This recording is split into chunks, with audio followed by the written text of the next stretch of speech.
Apakah memang ada kaitannya, kaitan hormon testosteron dengan kesehatan gigi dan mulut ini? Kepadatan tulang itu mempengaruhi kesehatan dari struktur gigi dan tulangnya itu sendiri kan gitu. Halo semuanya, saya Dr. Adi. Selamat datang kembali di Babe Adi Podcast. Pada podcast yang lalu kita sudah bicara tentang hal yang cukup sensitif pada kalangan pria nih, ya, tentang masalah ukuran dari genitalia pria, masalah kemampuan seksual, yang apakah itu sampai mempengaruhi kemampuan seksualnya, apakah itu sampai mempengaruhi kepedean dari si sen tersebut, ya. Itu kan kalau kita kemarin sempat singgung, ya, ada terapi atau ada hormon yang bisa mempengaruhi terhadap kondisi yang bisa terjadi tersebut, yaitu yang disebut dengan hormon testosteron. Ternyata hormon testosteron ini dia tidak hanya mempengaruhi ke arah kelamin pria tersebut, dia bisa mempengaruhi ke hal-hal yang lain juga, termasuk salah satunya kondisi dari kesehatan gigi dan mulut. Pada podcast kali ini dengan senang hati kebetulan saya sangat berbahagia hari ini kita bisa mendapatkan bintang tamu, seorang dokter gigi yang terkenal di Bandung, dokter gigi yang sangat ramah. Mungkin banyak dari teman-teman semua juga sudah pernah melihat dokter gigi yang cantik ini. Beliau dulu sempat malang melintang di salah satu ajang pencarian bakat di bidang nyanyi, ya. Waktu tahun berapa ya? Sekitar tahun 2006, betul ya. Dokter gigi Brinet Sujana. Selamat datang, Dok, di podcast kali ini. Halo, ya. Selamat datang. Saya tadi kemana kesini ya? Oke, terima kasih banyak atas kedatangannya. Saya manggilnya Cek Inet nih, ya. Jadi kebetulan saya udah kenal lumayan lama dengan Cek ini, jadi biar kita enak ngobrolnya kita panggil Cek Inet aja ya. Berarti berkenan ya dipanggilnya Mas Adi. Boleh, dengan senang hati manggil apa aja. Manggil apa aja deh. Babe Adi. Ya boleh, silahkan. Terima kasih banget nih Mas Adi. Iya, sama-sama dengan senang. Kehormatan juga ya. Ini kalau di Bandung masih satu-satunya androlo ya kayaknya Mas Adi. Wah, enggak. Jadi androlo ini ahlinya sih memang sedikit, cuman bukan artinya saya satu-satunya begitu. Ada yang lain juga. Iya. Tapi memang di Indonesia ini nggak banyak memang androlo itu. Ya. Oke, diajak ngobrol, diundang untuk podcast nih sama Mas Adi. Tar dulu. Apa ya hubungannya ngomongin testosteron sama gigi? Jadi dipaksa belajar lagi kemarin. Makasih loh Mas Adi. Jadi mudah-mudahan bisa bermanfaat apa yang bisa saya sharing hari ini. Makasih banget loh diundang di podcast Babe Adi. Sama-sama. Ya. Jadi ini kenapa kok saya tertarik mengangkat ini ya, Cek ya? Karena memang pasien-pasien saya yang terkait dengan gangguan hormon testosteron itu kebanyakan memang laki-laki yang sudah usia ya, Cek ya, di atas 40 tahun, bahkan makin kesini makin muda tuh, Cek. 30 tahun pun saya mendapatkan kasus hormon testosteronnya sudah mulai ada gangguan. 30 tahun ke atas ya, itu sudah mulai ada gangguan. Ya. Jadi ada yang disebut dengan kondisi dengan late onset hypogonadism ya. Jadi dia waktu pas pertumbuhan hormon testosteron itu kan dari masa kecil sampai dewasa kan dia pada saat pubertas akan mencapai peaknya ya, Cek ya, pada saat tumbuh kembang anak laki-laki tersebut ya. Terus nanti dia akan terus berkembang, terus memang dengan bertambahnya usia nanti dia akan menurun, yang tadi kondisi yang disebut late onset hypogonadism. Makin kesini dengan kondisi yang gaya hidup yang semakin banyak polusi ya, semakin banyak konsumsi makanan-makanan yang mungkin yang agak kurang sehat, itu makin kesini kok makin mudah gangguan itu timbul, begitu, Cek. Ya, dan ketika gangguan ini timbul, saya sering mendapatkan juga dia berefek terhadap banyak hal lain, Cek. Yang memang seringkali utamanya yang dikeluhkan adalah kemampuan seksualnya terganggu, atau misalnya kesuburannya terganggu, gangguan hormonal dan lain-lain.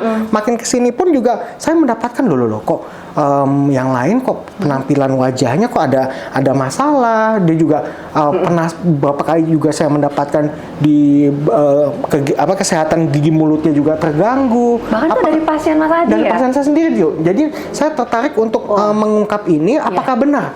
Saya minta masukan dari Cece, apakah memang ada kaitannya, Cek, yang kaitan hormon testosteron dengan kesehatan gigi dan mulut ini?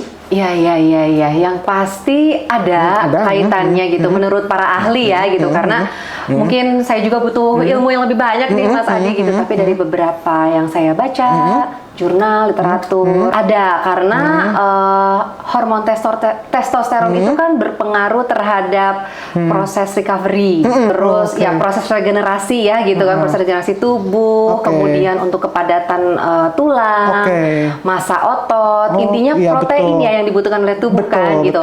Nah, logikanya berarti kan kalau misalnya hormon testosteronnya rendah ataupun terganggu, ya pasti proses regenerasi, proses pembentukan kepadatan tulang dan lain-lain pasti akan ikut terganggu juga kan Mas gitu, ya gitu ya. Nah, terutama di gigi nih. Kalau di gigi itu kan gigi sendiri ini berada di tulang rahang yang nancep gitu kan ya Mas, disebutnya tulang alveolar gitu kan, dimana kondisi kepadatan tulang itu mempengaruhi kesehatan dari struktur gigi dan tulangnya itu sendiri kan gitu. Nah, makanya kalau misalnya masih Mas Adi nih sekarang tadinya mungkin manula gitu ya Mas ya, sekarang jadi 30 tahun atas, ini relate loh Mas sama pasien-pasien di klinik nih.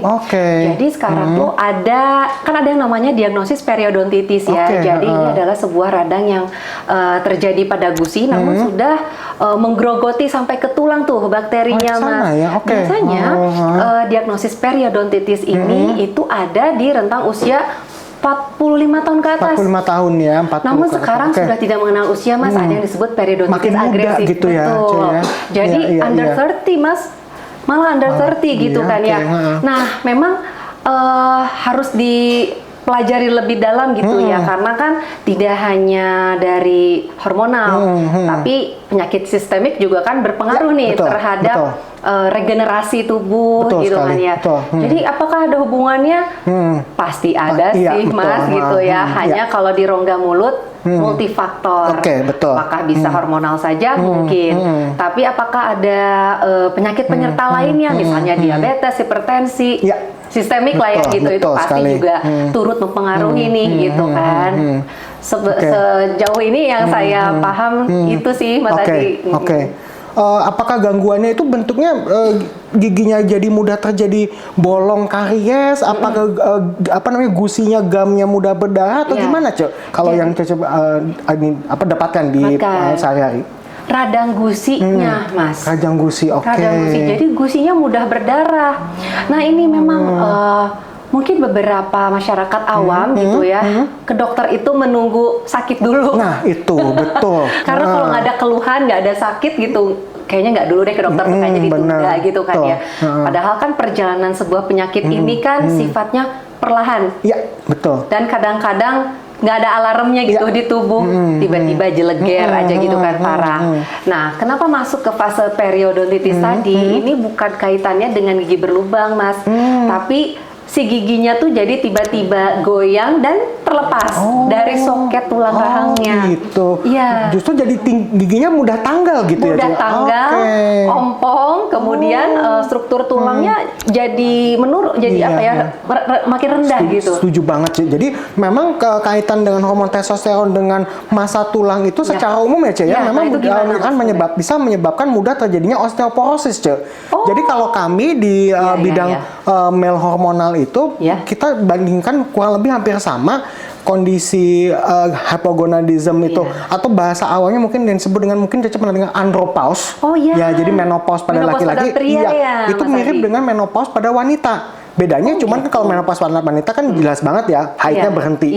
Kalau pada laki-laki memang tidak terlalu nampak. Dan salah satu yang bisa terjadi pada kondisi menopause atau andropause itu adalah memang massa tulang yang berkurang. Itu mempengaruhi juga dengan massa tulang yang ada di rahang ya Cek ya, bisa gigi juga bisa terpengaruh ya. Early sign-nya bisa gini dong Mas, sebetulnya ya bisa ditemukan di dokter gigi loh Mas. Benar, itu dia makanya Cek. Wah, awalnya kan berarti gusi berdarah gitu pada pria ya, gitu kan. Gusinya berdarah, terus apalagi kalau disertai kegoyangan gigi. Nah, kan ini berarti bisa relate ke androloginya. Apakah terjadi ketidakseimbangan hormon testosteron gitu kan di luar faktor penyakit sistemik ya Mas ya. Berarti nyambung banget gitu ya Cek ya. Nyambung banget berarti Mas, karena tadi apa namanya sama Mas ininya karena apa pasien-pasien kita yang tadinya usia 50 ke atas pada diagnosis ini ya Mas ya, walaupun diagnosis kita berbeda gitu ya. Sekarang sama-sama di rentang umur 30 tahun udah mulai terjadi ya Cek ya. Oke. Iya, oke. Berarti saling berkaitan Mas. Nah, itu. Jadi bisa di satu tambahan tuh Cek. Jadi kalau di bidang saya yang pasien banyak datang ke saya gangguan tadi kemampuan seksual yang mulai menurun ya, terutama itu nomor satu ya. Bisa juga kalau misalnya memang rencana dia masih punya ingin punya keturunan misalnya spermanya terganggu. Tadi tambahan dari Cinet jadi kalau misalnya gangguan ada bisa juga kalau pada usia tersebut jangan-jangan hormon testosteron sudah mulai terganggu ya Mas ya. Betul. Terus bisa jadi ini ya, bisa jadi warning sign juga tuh teman-teman semua ya. Jadi kalau misalnya sudah usia, apalagi kalau misalnya kok kayaknya nggak kenapa-napa, apalagi ada kenapa-napa ya tadi ya Cek ya. Iya benar. Misalnya dia ada prediabetes gitu ya. Seringkali kondisi tadi itu yang kita sebut dengan penyakit yang mengarah ke sindrom metabolik, faktor genetik juga ada perannya tuh Cek. Ya kalau misalnya misalnya ternyata di keluarganya ada yang mempunyai penyakit yang sama, jadi besar kemungkinan dia juga menderita penyakit sindrom metabolik juga. Namun belum tentu juga mempunyai kondisi yang sama. Biasanya kalau boleh tahu Mas ini siapa tahu buat pasienku gitu ya. Kalau misalnya let's say turunan gitu kalau hormon testosteronnya tuh rendah gitu. Nah, ini bisa digalinya gimana sih Mas? Apakah harus dirujuk dulu gitu ke spesialis andrologi? Ya itu tadi seringkali dari dari anamnesis dulu Cok. Kadang-kadang kita susah ya, kita nggak punya suatu penapisan awal atau deteksi awal untuk kondisi ini ya. Jadi yang bisa kita lakukan ya seringkali mungkin kalau misalnya ternyata di pasien tersebut dalam usia yang relatif muda ya, tidak sampai 40 tahun ternyata sudah timbul adanya LDL kolesterolnya yang tinggi, HDL-nya yang rendah, asam uratnya yang cenderung meninggi, seksual mulai terjadi, dan curiga jangan-jangan hormon testosteronnya sudah mulai terganggu gitu. Nah tadi yang seperti yang kenapa saya mau diskusi sama Cinet karena ternyata dia penampilannya pun kok juga di daerah wajah, di daerah oralnya juga kok kayaknya ada masalah juga begitu. Memang sih saya sarankan gitu ya, teman dalam arti apakah sampai mengganggu? Sekali lagi kalau misalnya ini yang paling dikeluhkan dulu memang cepatnya pasien.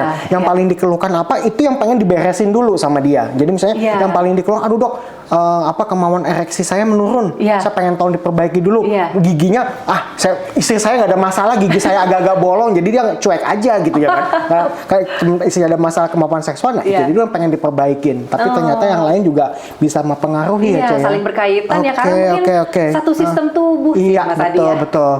Nah kalau itu sudah terganggu Cok, itu peran dari dental estetik itu ada ininya nggak Cok? Apakah hanya cuman memperbaiki keluhan-keluhan yang timbul terjadi, ataukah memang ada khusus dia sudah pasien Cece yang juga aduh kok penampilan saya kok ini saya pengen dirapihin lagi deh itu ada nggak Cek yang minta untuk minta untuk ditangani keluhan ke arah sana? Kalau dari sudut pandang hormonal memang belum pernah ketahuan ya Mas Adi, jujur gitu untuk pasien ya. Tapi kalau misalnya ingin dirapiin lagi dental estetik, mungkin kaitannya dengan rasa kepercayaan diri. Gitu kan ya. Kan kalau rasa kepercayaan diri otomatis merasa kualitas hidup itu akan lebih baik. Jadi apakah itu mempengaruhi hormonal jadi sembuh lah tanda kutip gitu nggak sih Mas, rasa kepercayaan diri itu? Jadi memang saling terkait ya Cek ya. Jadi kalau misalnya kalau kepercayaan diri dia terganggu, bisa hormon stres, kortisol dan lain-lain, apalagi itu dia bisa meningkat kalau hormonnya imbalance ya, hormon stres meningkat ya akan mempengaruhi juga sedikit banyak Cek. Begitu. Berarti memang ada kaitannya nih Mas. Ada kaitannya, karena saling gini, terkait. Sekarang kan beberapa pekerjaan itu membutuhkan senyum yang baik. Nah itu betul. Penampilan sekarang makin penting ya Cek ya. Kan yang namanya senyum yang baik tentunya itu estetika, karena mau nggak mau ada di wajah kita kan gitu ya. Nah ini biasanya deteksi awalnya nih nggak sengaja, biasanya gini ciri-cirinya pasiennya Mas kalau ke dokter gigi. Awalnya mau check up dulu deh, dibersihin karang giginya gitu pasienku ini. Pas lagi perawatan curhat gini Mas, Dok, sebenarnya setiap difoto, aku malu loh kelihatan giginya. Jadi gitu. selalu kalau di foto jadi apa namanya yang menutup mulutnya gitu, atau yang pose-posenya relatif kayak judes padahal enggak gitu, karena memang kurang percaya diri gitu sama giginya. Nah akhirnya biasanya rangkaian perawatan, nah ini butuhnya rencana perawatan gitu kan, berawal yang diobati itu yang fungsional dulu. Misalnya kalau ini paling ternyata gusinya berdarah, itu dulu deh yang kita sembuhin, baru nanti rencana perawatan yang di paling ujungnya adalah untuk estetikanya. Karena nggak mungkin dong estetika duluan dibenerin tapi gusi masih berdarah, gigi masih berlubang gitu kan. Kalau gigi berlubang itu berarti akan mempengaruhi kualitas pengunyahan makanan. Sedangkan makanan itu terutama protein dibutuhkan oleh tubuh. Kalau misalnya untuk hormon testosteron mungkin logikaku gini, tubuh itu kan membutuhkan protein yang lebih untuk bisa regenerasi jaringan. Betul kan ya Mas Adi? Nah sekarang kalau proses di gerbangnya aja kurang bagus, ketika masuk, ketika dicerna dan diserap oleh tubuh, gimana mau optimal? Nah oleh karena itu gerbang utamanya kita bagusin dulu, fungsional. Nah setelah itu beres nih, gitu kan ya, sudah tidak ada keluhan, pasien sudah bisa merasakan kenyamanan dalam pengunyahan makanan, gitu kan ya. Baru kita akan melangkah ke sisi kepercayaan dirinya melalui estetika. Nah, tapi sebetulnya sebab akibat sih Mas, mau estetika ataupun giginya rusak dan lain-lain itu kan karena rusaknya gaya hidup. Iya, betul. Jadi memang ketika perawatan ini berjalan, dan pasti beberapa episode nih kan kalau di klinik tuh pasti pasti akan kunjungan berulang nih gitu kan ya. Itu tuh sambil kami bantu biasanya untuk merubah pola habit gaya hidupnya. Jadi gaya hidupnya misalnya dari mulai rokok gitu kan. Kalau rokok langsung hilang, mungkin beberapa orang katanya tambah stres. Kalau tambah stres berarti nggak langsung hilang nih merokoknya. Kurangi aja sedikit-sedikit atau diganti dengan alternatif yang lain. Nah, kemudian yang kedua, pengunyahan makanannya harus mindful, Mas. Betul. Dirasakan gitu. Jadi jangan buru-buru gitu ya, Cia, mengunyahnya ya. 3 kali ngunyah telan gitu kan ya, itu kan nggak akan bagus buat sistem pencernaan tubuh kita juga. Nah kemudian sambil merubah gaya hidup, karena kan kalau misalnya estetika dibenerin juga, kalau pola hidup misalnya rokok dan lain-lainnya masih berjalan, ya rusak juga gitu estetikanya. Nah setelah itu fase estetika kami lakukan. Nah setelah beres ya memang pasien katanya sih 75% kualitas hidupnya meningkat, Mas, katanya. Gitu ya, dari banyak pasien tuh bilang gitu, dan ketika kontrol pun sekarang aku udah bisa senyum lagi depan kamera. Lebih pede gitu ya. Iya, apalagi Mas katanya gini, yang aku baca di artikel dari artikel ataupun jurnal-jurnal gitu ya. Secara global itu kebanyakan semua pekerjaan itu dibumbui oleh sales and marketing. Betul banget. Tampilan di era tren sosial media seperti saat ini, ya kan, kalau di sosial media penampilan itu penting banget gitu, bahkan itu bisa menjadi personal branding dari seseorang. Nah jadi kalau misalnya ternyata memang ada kaitannya, Mas, hormon testosteron terganggu, kepercayaan diri terganggu, pasti mereka akan berusaha mengobati untuk versi terbaik dirinya. Kalau untuk pengobatan gigi supaya lebih estetik itu menurut hemat saya sih realistis untuk dilakukan, walaupun bertahap gitu. Jadi bisa membantu banget sih, Mas, harusnya ya gitu ya. Tadi kata Mas Adi juga, jadi hormon stresnya jadi berkurang. Setidaknya lebih pede lah untuk bisa berkomunikasi, jadi kan nyaman ya dengan orang lain, apalagi dengan orang terdekat misalnya. Betul sekali. Dengan pasangan gitu. Betul sekali. Oke. Makin kesini makin banyak tuh, ya. Jadi yang udah makin peduli ya. Jadi bukan hanya sekedar tadi yang Cik Inet sampaikan fungsionalnya, ada masalah di mengunyah, ada masalah di gusinya, makin justru emang dia datang dengan ingin memperbaiki penampilannya penampilan di giginya gitu ya. Betul. Oral dental. Suka di luar ekspektasi tuh ternyata ada kaitan hormonalnya nih yang membuat kondisi rongga mulutnya tuh nggak stabil. Nah itu Mas, ini kayaknya aku mau pinjam ya Mas ya edukasinya buat pasien. Boleh banget, boleh banget. Nanti kan ternyata mungkin ada faktor hormonal nih yang berpengaruh gitu kan. Karena kan semakin lengkap kita menganamnesis, diagnosis juga akan semakin tepat ya gitu Mas. Betul. Ya, nanti biasanya juga sambil misalnya datangnya memang ke siapa dulu gitu ya, misalnya ke Ceinet dulu atau ke saya dulu atau mungkin ke spesialis penyakit dalam. Kita jangan cuman hanya ngurusin bidang spesialisasi bidang keahlian kita aja ya, juga kira-kira ada kaitannya nggak nih yang kita bisa lebih utama, yang kita bisa bantu untuk memulihkan dari keluhan-keluhan pasien. Jadi misalnya kita curiga misalnya tadi ya untuk masalah gigi mulutnya, atau misalnya ternyata mulai timbul penyakit komorbid lain, sindrom metabolik atau apapun, juga sebaiknya kita sarankan kepada pasien untuk ditanyakan juga konsultasi ke ahlinya tersebut. Berarti kita tuh harus kolaborasi banget ya Mas ya, antar keilmuan di kedokteran pun gitu. Banget. Betul, setuju banget. Jadi nggak bisa semuanya ditangani sendiri gitu ya, Cek ya. Oke. Nah, teman-teman, dari obrolan kita hari ini jadi jelas sekali bahwa memang ada kaitannya antara hormon testosteron dengan kondisi yang ada di tubuh kita ya, mulai dari ujung rambut sampai ujung kaki. Secara spesifik kita hari ini dengan senang hati, dengan bahagia banget bahwa dapat masukan dari Dokter Gigi Brinet bahwa memang benar bahwa kaitannya dengan kondisi di mulut itu sangat erat kaitannya, bahkan itu bisa menjadi warning buat kita apakah ada keluhan-keluhan lain yang mungkin akan timbul. Oke, jadi sekali lagi kita nggak bisa menangani pasien kita sendiri ya, kita berusaha optimal. Jadi bidang spesialisasi kedokteran, bidang keilmuan kedokteran semakin bercabang, semakin mendalam keilmuannya dengan kolaborasi yang baik, sehingga hasil yang optimal bagi pasien-pasien kita makin akan bisa tercapai. Terima kasih Ceinet sudah bisa datang hari ini, masukannya membantu. Sangat banget. Menitip pesan juga. Ya, boleh Ceinet, silakan. Sama-sama sedang berikhtiar nih Mas Adi. Pokoknya intinya manusia itu tidak ada yang sempurna. Betul. Tapi kita masih bisa mengusahakan untuk jadi versi yang terbaik untuk diri kita sendiri. Yang penting mau secara bertahap dan setiap tahapannya itu realistis. Udah gitu aja. Thank you banget. Bahkan nanti sambil diberesin masalah di gigi mulutnya sambil dinyanyiin sama Dokter Gigi Brinet juga bisa nih teman-teman semua nih ya. Luar biasa sekali ya. Langsung sembuh semuanya, masalahnya sembuh. Masalah sembuh, bete-nya sembuh, kebosanannya sembuh ya. Mas Adi nih.